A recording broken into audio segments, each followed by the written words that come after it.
شریعت کی توہین کے متعلق کفریات کی 38 مثالیں یہ ہم پڑھ رہے تھے، جن میں سے تقریباً ہم نے 15 مثالیں پہلے پڑھ چکے ہیں۔ نمبر 16، اگر کوئی خالص دینی تعلیمات کے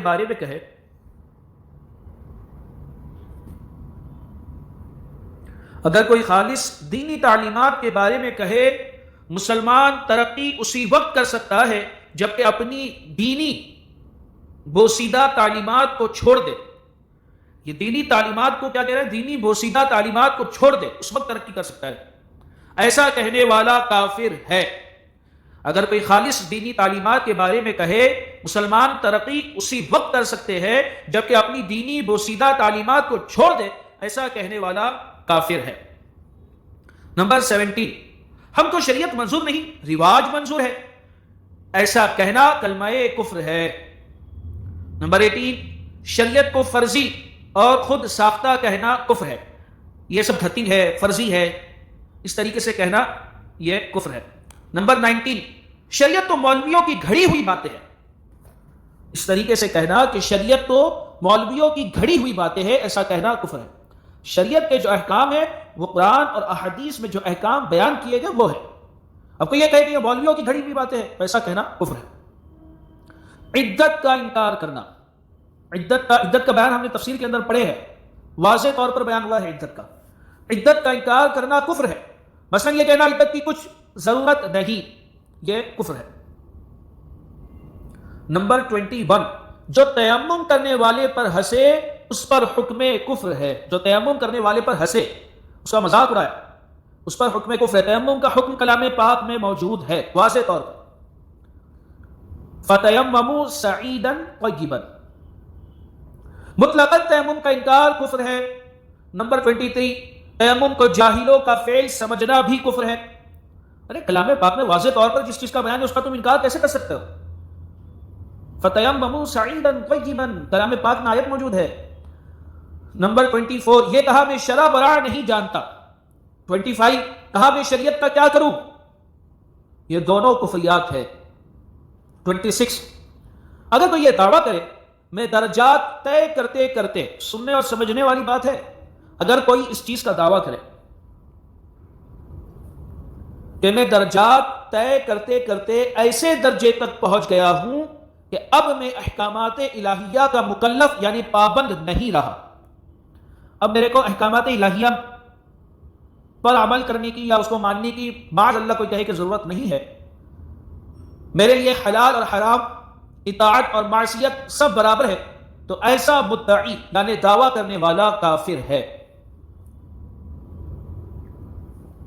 اگر کوئی یہ دعویٰ کرے کہ میں درجات طے کرتے کرتے ایسے درجے تک پہنچ گیا ہوں کہ اب میں احکامات الہیہ کا مکلف یعنی پابند نہیں، نماز سب پر فرض ہے، میرے لیے حلال اور حرام، اطاعت اور معصیت سب برابر ہے، تو ایسا مدعی یعنی دعویٰ کرنے والا کافر ہے۔ نمبر 27، شریعت صرف مولویوں کے لیے ہے، ایسا کہنا کفر ہے۔ شریعت کے جو احکامات ہیں وہ تمام مسلمین پر لاگو ہے، سب کو ماننا ہے۔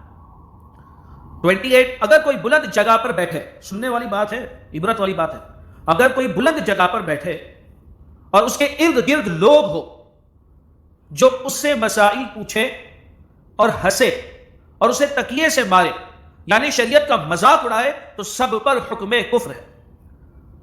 شریعت کا کوئی مسئلہ بتا رہا ہے، کوئی مسائل بیان کر رہا ہے، تو اس کے مسائل پر ہنسے، شریعت کا مذاق اڑائے اور اسے تکیے سے مارے، تو اس پر حکم کفر ہے۔ نمبر 29، کسی شخص کو شریعت کا حکم بتایا کہ اس معاملے میں یہ حکم ہے، اس نے کہا شریعت پر عمل نہیں کریں گے، ہم تو رسم اور رواج کی پابندی کریں گے، ہم تو رسم اور رواج کی پابندی کریں گے، ایسا کہنا بعض مشائخ کے نزدیک کفر ہے۔ نمبر 30 جو کہے علم شریعت میں توحید نہیں، 31 یا کہے علم حقیقت علم شریعت سے اعلیٰ ہے جبکہ مقصود اس کا مقصد یہ ہو کہ شریعت کی توہین، یا 32 یا کہے علم شریعت کی کوئی حقیقت نہیں، یہ سب کفریہ کلمات ہیں۔ ان شارٹ یہ ہے کہ کسی بھی طریقے سے شریعت کا انکار کرنا، اس کا مذاق اڑانا، اس کی توہین کرنا، شریعت کی کسی حکم کو ماننے سے انکار کرنا اور اس کا مذاق اڑانا، یہ سب کفر ہے۔ نمبر 33، جس نے توہین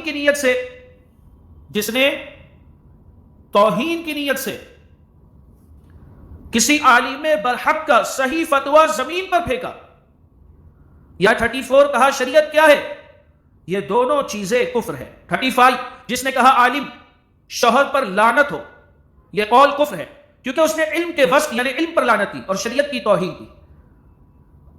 اس عالم شوہر، یہاں پر جو اس نے عالم کے ساتھ تخصیص کی تو یہاں پر وہ علم کی توہین کر رہا ہے نا، تو ایسے شخص پر حکم کفر ہے۔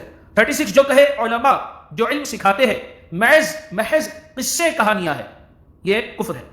37 خواہشات ہے یا محض دھوکہ ہے، علم شریعت کو کہے کہ خواہشات ہے یا محض دھوکہ ہے، یہ سب کفر ہے۔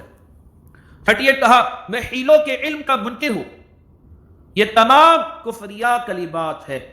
اللہ تبارک و تعالی ہمیں عقل سلیم دے اور ہمیں شریعت پر عمل کرنے والا بنائے اور ہمیں ایمان پر خاتمہ بالخیر نصیب فرمائے۔